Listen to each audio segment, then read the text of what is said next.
Hello amazing human beings, welcome back to my channel. Welcome if you're new here. My name is Layla McD. I'm still getting used to my new last name. I mean, it's my old last name, I just changed it. If you don't know what I'm talking about, then listen to my latest episode of my podcast where I talk about it and explain everything, so it's all there. So go ahead and check it out if you are curious why I changed my last name.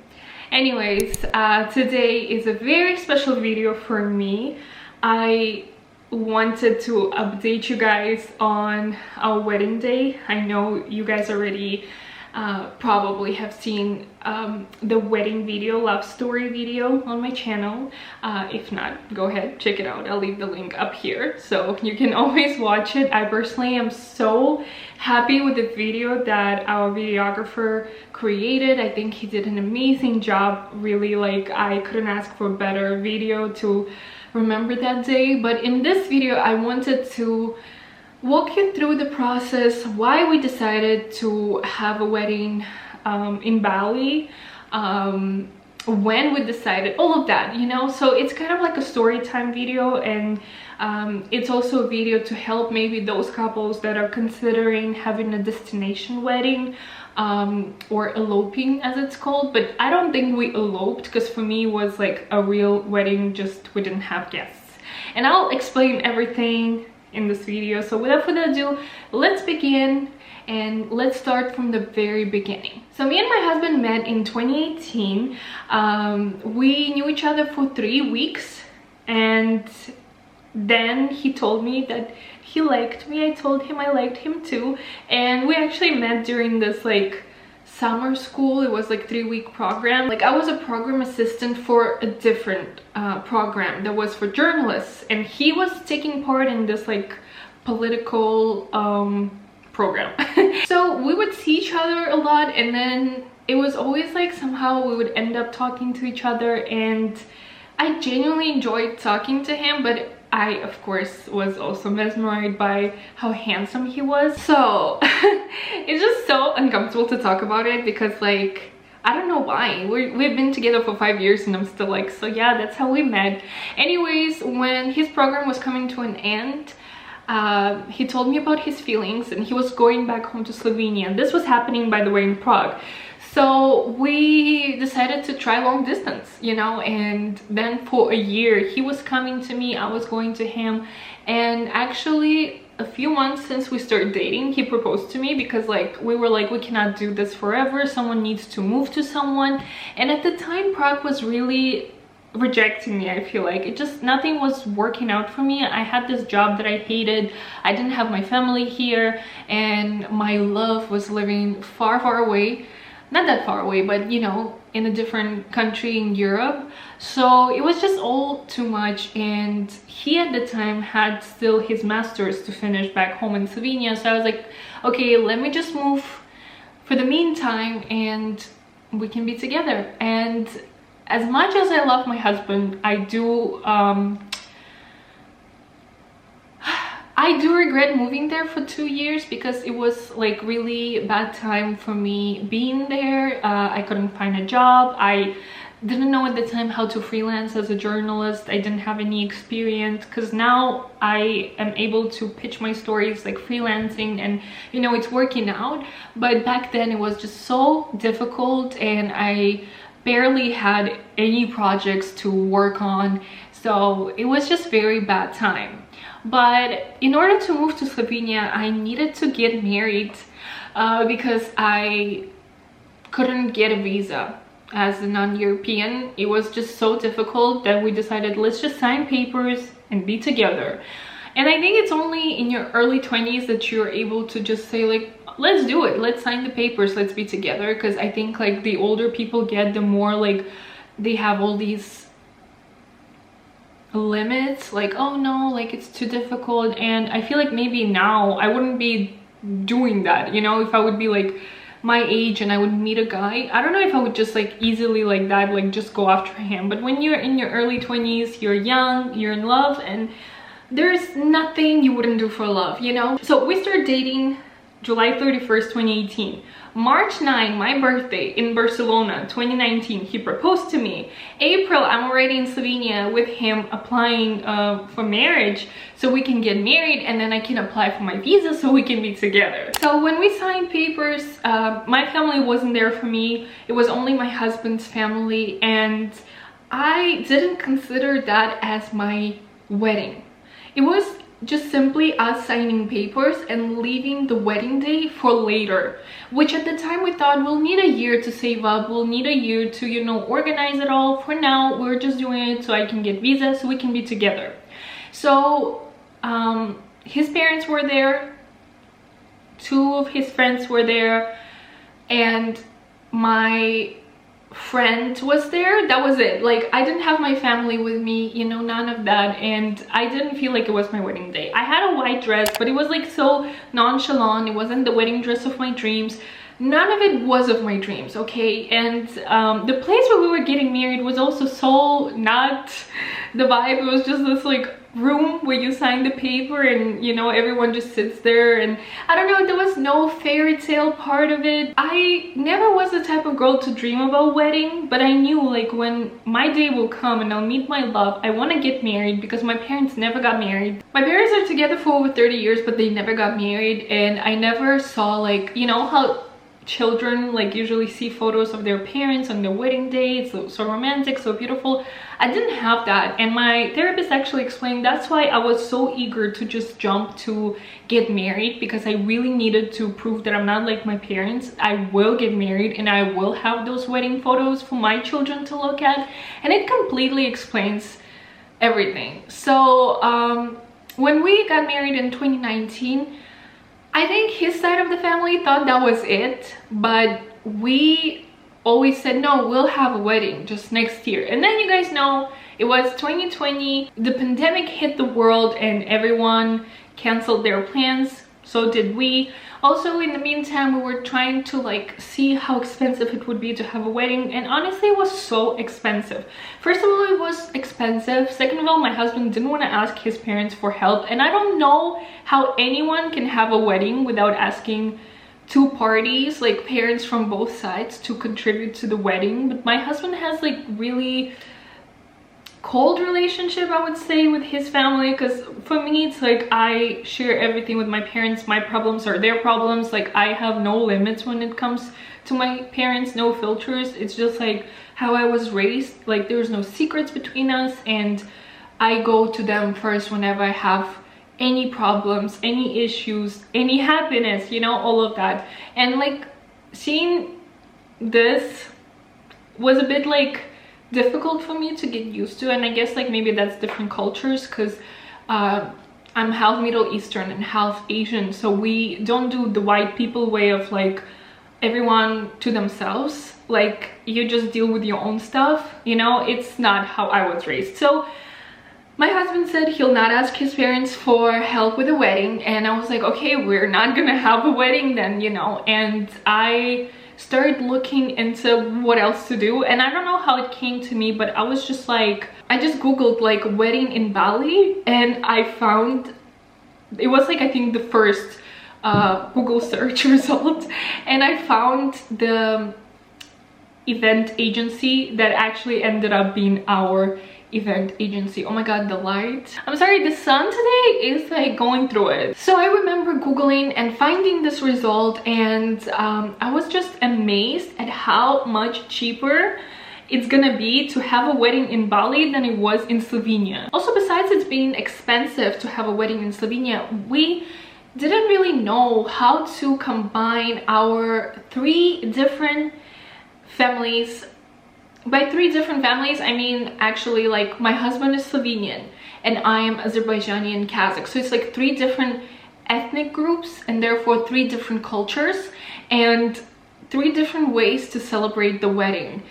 And I was just not sure how to do it all, you know. And if you are in international, intercultural marriage, maybe you understand it's like a bit difficult sometimes to combine it all. I think my husband's parents don't really know what I am, because sometimes they make some comments and I'm like, you know, like I'm that, right? For example, his mom, when she saw photos of my mom, she was like, oh, your mom is China. And it was so offensive. My mom is Kazakh, so she is Asian, and to call Asian person Chinese, it's offensive. But you know, I didn't say anything, but I still, like, it hurts me whenever I think about that moment. And it's like moments like that, or you know, her boyfriend's comment about like Muslim women being covered, and he was talking about it like with this like disgust, and I also didn't say anything about it, but like I was sitting there and like, you know, I'm Muslim, right? Like I'm not covered, but I am Muslim. Like this is my cultural background. And I think like there are always these words that come out of their mouth that are really offensive. So I think it's difficult to combine our families, because like my family is pretty chill, like with any ethnicity. They know about the rest of the world, but I feel like my husband's side of the family, they really don't understand like how different my culture is from theirs. So that's another thing why the more I was thinking about it, the less I wanted to combine our families, you know, because it's just, if I am offended by some things sometimes they're saying, like I don't want to expose my family to this racism, even if it's like unwanted, you know, they didn't want it, but they said what they said and it was racist, you know. So it's just reason number 2. So basically these were the 2 reasons: money and differences in our cultures and like some unfiltered racism. So when I found my event agency in Bali, I showed my husband. I was like, look, it's like, you know, the price at the time was I think about 1,200, and that was back in 2020. And I showed it to him and he actually couldn't believe it, because like in Slovenia just the place itself costs like 4,000 per day, and it's only the place, something like that. We were like, we'll never have enough money to arrange a wedding, you know. And if we would do it in Kazakhstan where my family lives, his family wouldn't come, so it would be just my family. And if we do it in Slovenia, not all of my family will come, so that's also like, you know, it was just like so hard. That's like probably reason number 3, that it was like, where should we do it? And not knowing where to do it, and both places being difficult to organize. So I just knew since then, since 2020, that I want a wedding in Bali. So when we went to visit my family, actually in 2019, no, 2020, but right before the pandemic, so we went for the new year, and my Kazakh relatives were like, when is the wedding? Because it's like such a big deal for both of my cultures, Azeris and Kazakhs. Like it's like this big toy, which toy in Azeri and Kazakh means like this huge like party event, you know. And it's like they just live for that, both of my people. And besides that, both Azeris and Kazakhs have 2 weddings. It's like one wedding of a girl and the second one of a boy, and they have different names for both. So it's like wedding is a big deal for my people, okay? So they were like, when is the wedding, when is the wedding? And I was like, I don't think we'll have like a wedding. I think at the time I was already like kind of like open to idea of like destination wedding, because I remember talking about it, and my one of my uncles was like, that's a good idea, because like what's the point of all this, you know? You invite people, they eat, you know, and like just have fun, go somewhere, do something. And I was like, hell yeah, like I love this energy, you know. But some of my relatives were like, no, you need to invite people. What's the point of having a wedding if there's no people? So to each their own. I really like, for these 3 reasons that I already said, I like, the longer I thought about it, the more I was like, yeah, I want my special day. I want to wear my wedding dress, but I don't want to deal with all this like cultural stuff, introducing people to each other, them not knowing how to communicate, the language being different, you know. And it was just too much. The more I thought about it, the more anxious I would get. But I knew I love my husband and I want this for us, so I was like, okay, we're doing this. And you know, like 2020, it wasn't happening. You weren't allowed to travel, especially to Bali at the time. It was like closed, so I was concerned, but I was like, you know what, I'm gonna do it. I don't know when, I don't know how much time I'll need, but one day we're gonna have this wedding. So fast forward to 2022. I had my nose job in July 2022, and then in August, you know, I was so happy that I gave myself, after 9 years, because you guys know I've been waiting for my nose job since I was 18. So I got my nose job at 27. After 9 years of waiting, I finally gave myself my dream, and I got my new nose that I'm so obsessed with. Soon, by the way, I don't know which video will come out first, but my 1 year anniversary since I got my nose job is coming soon, like next week. And I don't know if this video will be first or that one, but either way, stay tuned, subscribe if you want to hear more. So giving myself that dream and realizing that if I set my mind to something, I can achieve anything I want. It was just like such an overwhelming feeling of freedom and excitement. And I was like, you know what? It's time for our wedding.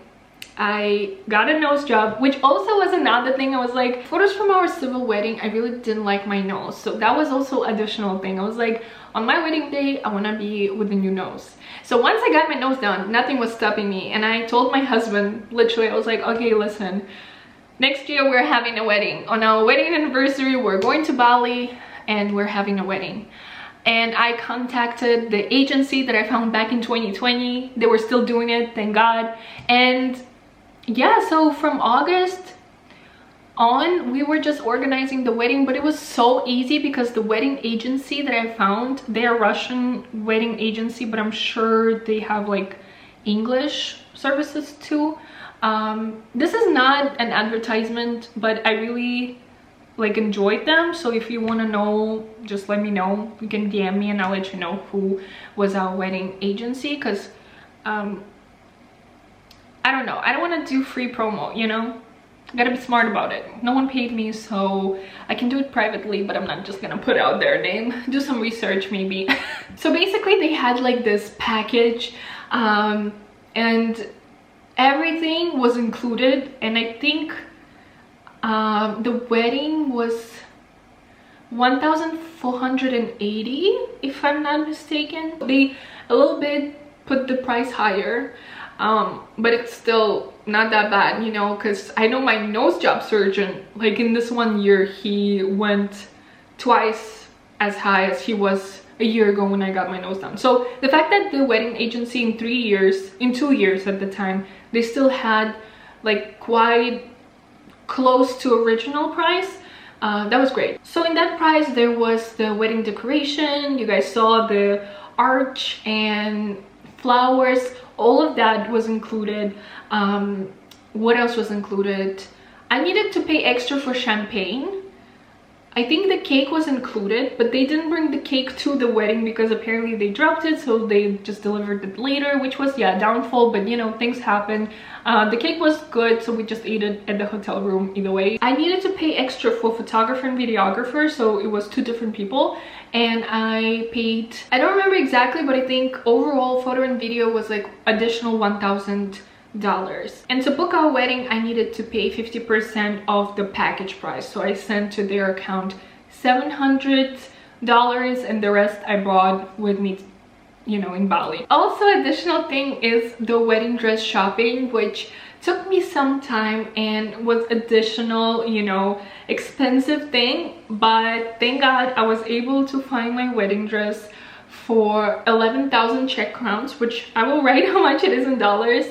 And I think that's a bargain. Like, I saw so many wedding dresses that were over 1,000 euros, and I was like, yeah, maybe like something cheaper. So I was able to get a wedding dress for cheaper. So yeah, I ordered the wedding dress online, so till the moment I put it on, I had no idea how it looked like, and I was so afraid that it's gonna be something is gonna be wrong and I don't have enough time to do it.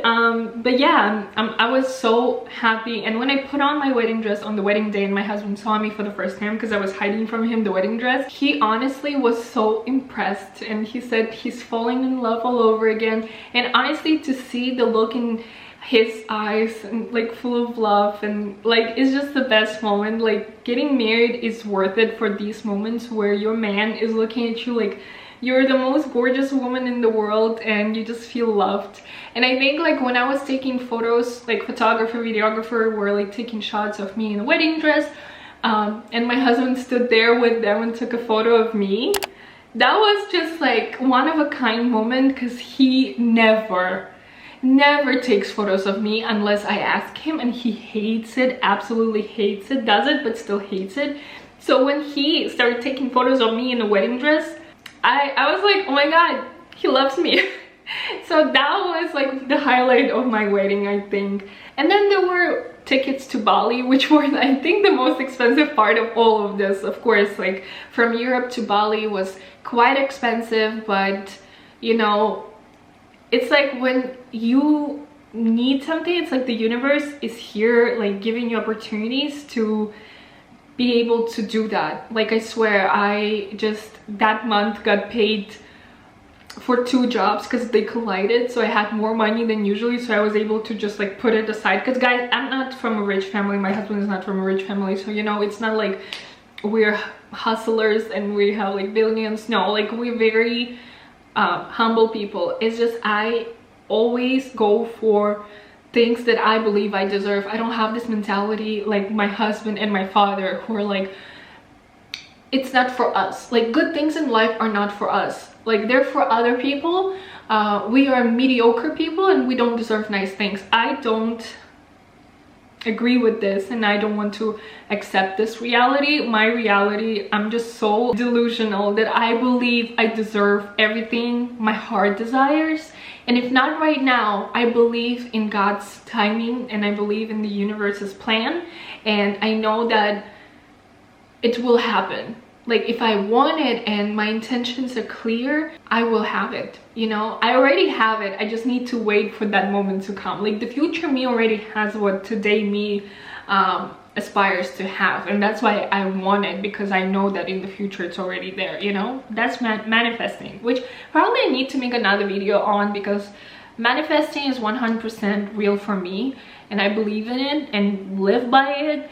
And everything I have today and everything I am today is thanks to my manifesting skills. So if you want that video, let me know, I'll film it soon. And finally, the wedding day itself. So me and my husband came to Bali like 2 days in advance. You guys should watch my Bali vlogs if you haven't, because there I documented every single day and you can see what was happening. So we came to Bali, I think on Sunday, because we were traveling for like 24 hours, so I don't remember. We left Prague on a Friday night, and I think we arrived Saturday night in Bali. So like Sunday was our first day, I might be wrong, and then our wedding was on Wednesday. So we had a few days before that. We met up with the event agency. I paid the rest of the wedding, we agreed on everything.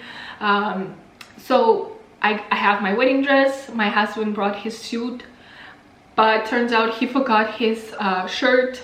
So we had to spend like last day before the wedding or pre-last day like looking for his shirt. You know, it was just so crazy. And then on our wedding day, I only slept for 2 hours because I was so nervous and I had a jet lag. And I was doing well, but that day jet lag was jet lagging, so we weren't sleeping. And then my makeup artist, by the way, makeup artist is included, and she did my hair, she did my makeup, and that was included in what 1,400. Like, isn't that amazing?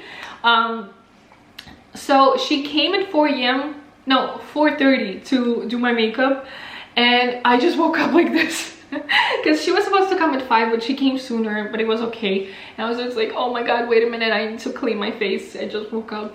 So we did my makeup, you know, and I was so nervous. I needed coffee. I couldn't get coffee because it was too early to, you know, ask the hotel to bring me coffee. So then we arrived at our wedding destination, which was Tibumana waterfall. If you have been in Bali, you know this place. If not, it's this beautiful waterfall, very touristy destination. When we arrived, and it was I think 7 a.m. or our wedding started at 8, so I think we arrived like 7:30 or something. There were already people around it taking photos, but we had the waterfall basically booked for 1 hour, and during that 1 hour we had our wedding ceremony, photos, all of it, you know. So people weren't allowed to come and take photos or swim there. So that was also great, and that was also included in the package. We didn't have to pay extra for that. Also, when we were choosing locations, they offered us Tibumana waterfall, white sand beach, black sand beach, and wedding at the cliff. And originally I wanted sandy beach wedding because it's like so, you know, I don't know, Hollywood vibes. I don't know why, I just felt like, oh, that's so cool. But then like my husband wanted the waterfall, and my parents also said, listen, you can have beach wedding anywhere that's like not that special, but the waterfall, that's so magical, it's so unique. And I was like, okay, I'll listen to my parents and my husband, and you know, they were right. Usually I'm always right, but thank God this time I listened to people around me.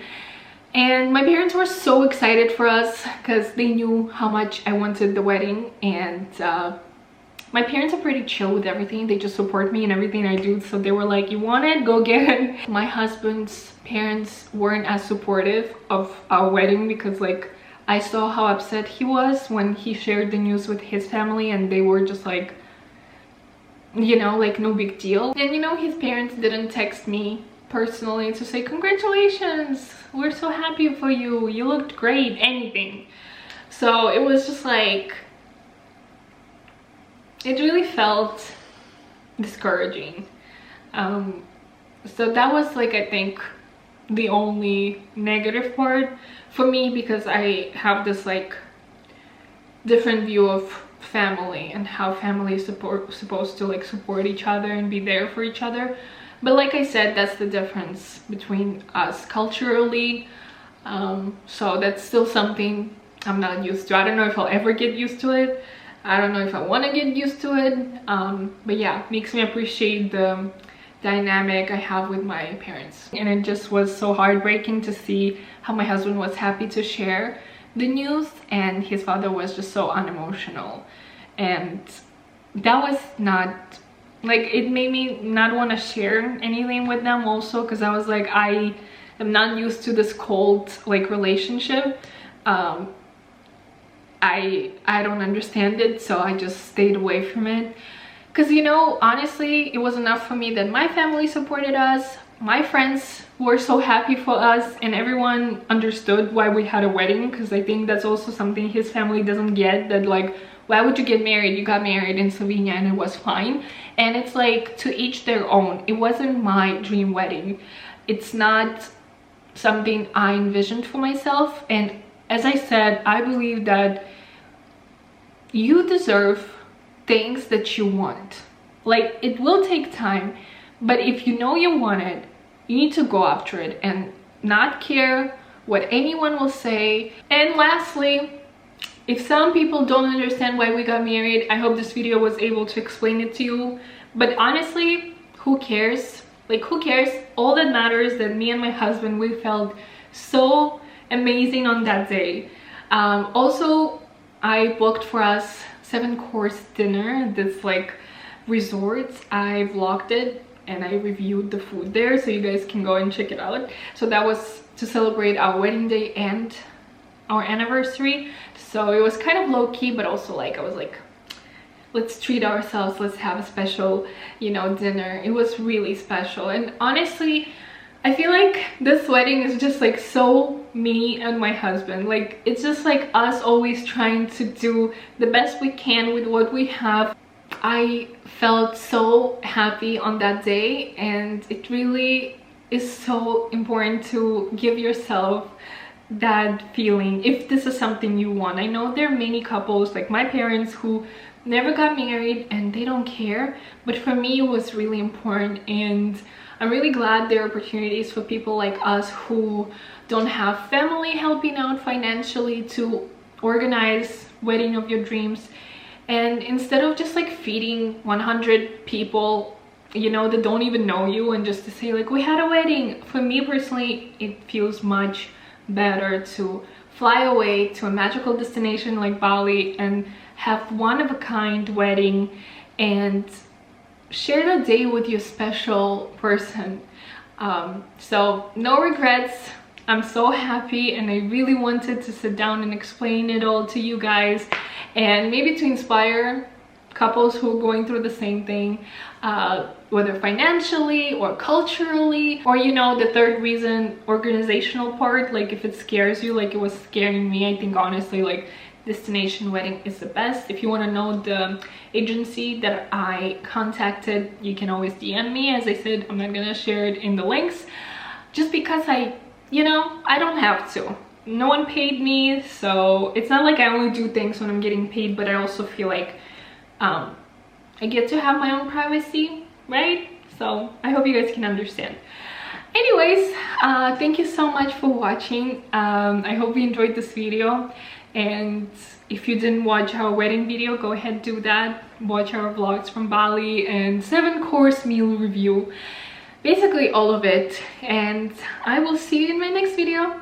Bye bye.